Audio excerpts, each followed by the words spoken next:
Live from Fargo and serving you on TV, online, and on the go. This is Valley News Live at 5.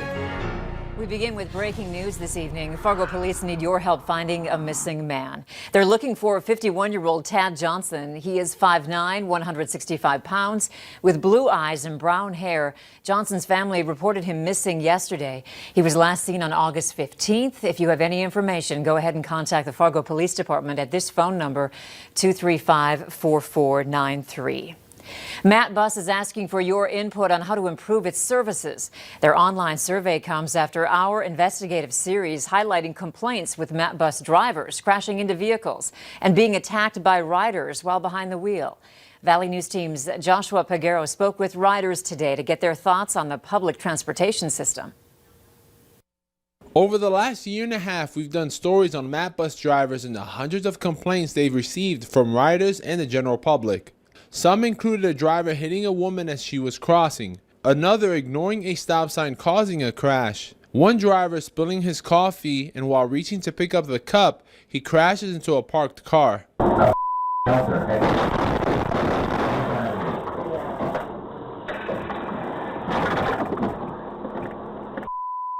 There's also a video of a driver's foot pedal getting stuck, causing him to rear-end the bus in front of him.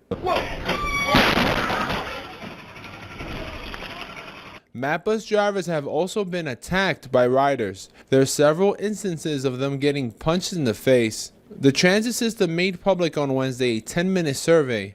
On its website, Matt Bus says it's looking to identify transit needs in the community as leaders work on a 5-year plan for the service. Despite giving feedback, the riders we spoke to were overwhelmingly satisfied with Matt Bus. I think they're doing so great right now with everything being for free and stuff, but the only thing I would suggest would maybe be like a Sunday morning service or something. I would say that maybe kind of keeping a bit of a clear way to update things. Let's say if there's a route change or something. Other than that, really, no. It's kind of, it's pretty good. I like the way it is, yeah. I'd like more accurate bus times. Sometimes they don't always come with a scheduled time, and I always have to look at Google to see when they come by. Also, it doesn't ever tell you what number or what route comes by. It just says Matt Bus. Overall, riders say they'll take an improved bus service as long as it helps them get to their destinations on time. In Fargo, Joshua Peguero, Valley News Live.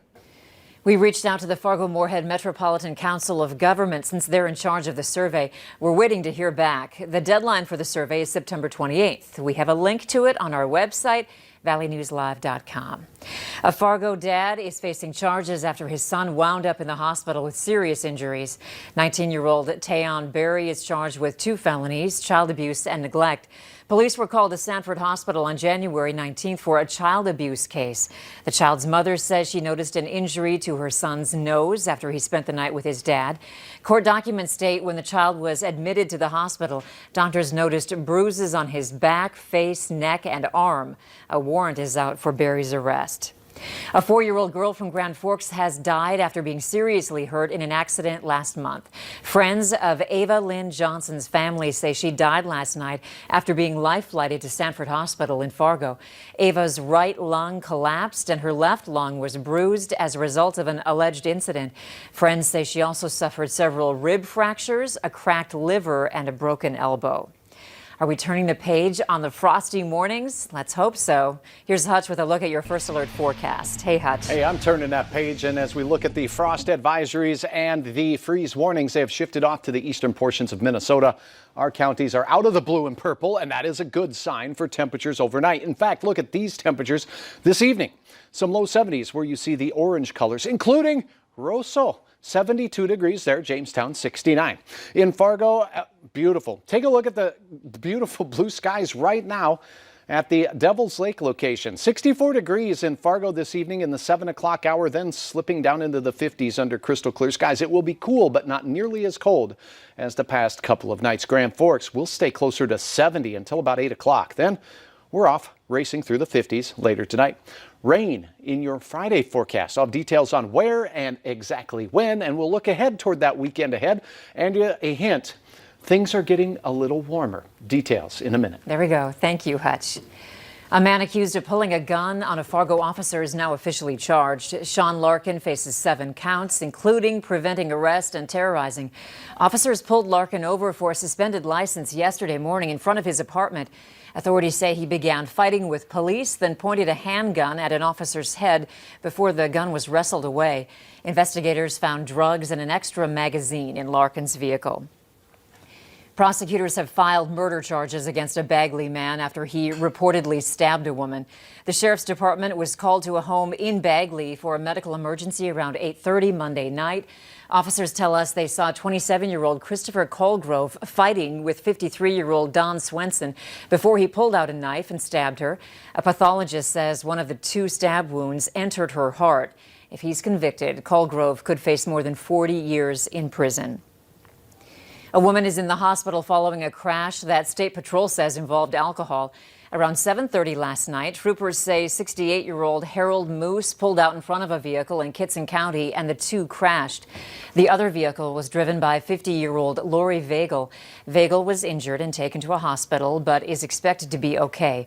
According to the crash report, Moose was under the influence of alcohol. A South Dakota man is facing multiple charges after he allegedly used a hammer to kill a man who was asleep with his young children.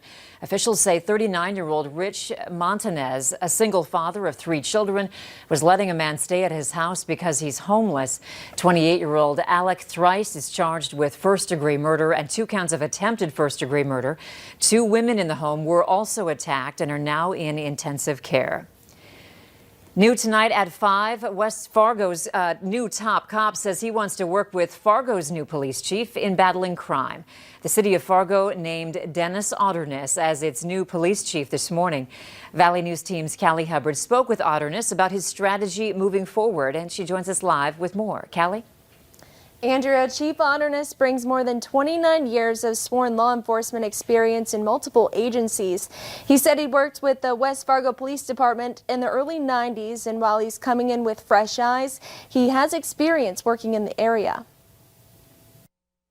Really take some time to evaluate, kind of our current practices and make sure that everything that we're doing in the police department here is really up to best standards and best practices right now. Otterness says the rioting and national attention on police departments are weighing on his mind.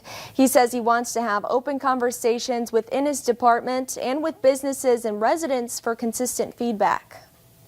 Having, some experience working down in the Twin Cities in Bloomington for roughly 21 years, and as recently as my police chief position out in Billings at the Montana State University, we're always constantly looking at ways that we can improve our dialogue and our relations with the community.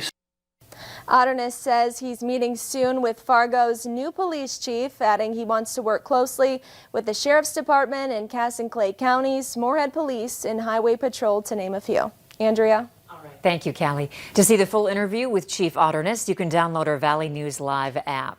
Let's take a look now at the COVID-19 numbers. In Minnesota, health officials are reporting 389 new cases of COVID-19, along with 15 new deaths linked to the illness. More than 1,800 deaths have been attributed to the disease. More than 75,000 people have recovered. In North Dakota, there are 337 new cases, along with 3 more deaths. The death toll now sits at 160. The active case count is more than 2,300. Hornbachers donates a record-breaking amount to the Great Plains Food Bank Check It Out Hunger campaign this morning. The exact amount donated, $99,773. They've been hosting the program for more than 26 years, and today's amount breaks all the previous records. It will provide 300,000 meals for those in need. As the pandemic is still impacting our communities, the president of Hornbachers says he was unsure how much money would be raised this year. We were kind of questioning that. We knew that everybody would understand the need for food during this time, but you just never know if they were being impacted financially and we're going to be unable to do it. But again, Fargo-Moorhead rises to the occasion every time and really comes out to help their neighbor. Hornbachers customers made donations at the checkout during the month of July at all 9 locations throughout Fargo, West Fargo, and Moorhead. A Moorhead man well known for spreading Christmas cheer around the valley has died. 60-year-old Jim Frost passed away September 1st. Frost was well known for dressing up and playing the part of one of Santa's helpers. He suffered complications after being hit by a vehicle while riding his motorcycle. In a Facebook post, Frost's wife says he suffered a broken femur and his knee was crushed. His wife says he had started his road to recovery before he stopped breathing on Tuesday night. NDSU football broadcasts will be returning to radio and television this fall with a series of game replays, in addition to live coverage of the October 3rd home game against Central Arkansas. The radio rebroadcasts are brought to you by Peterson Farms Seed and A Cutting Edge and will begin this Saturday, September 12th. For more on this, go ahead and check out our VNL News app. And speaking of football, the NFL is kicking off its season tonight as the Houston Texans take on the Super Bowl champs, Kansas City Chiefs, at 6 o'clock right here on KVLY. And here's a programming note for people tuning in to watch Wheel of Fortune. It will now be moved to KX4 in place of POV tonight at 6:30. A whistleblower says federal officials tried to change his intelligence report to favor President Trump. Their response is next on Valley News Live at 5.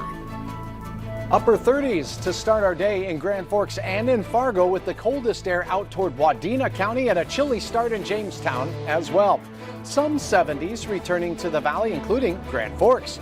Some rain in the forecast. Hour by hour details are next.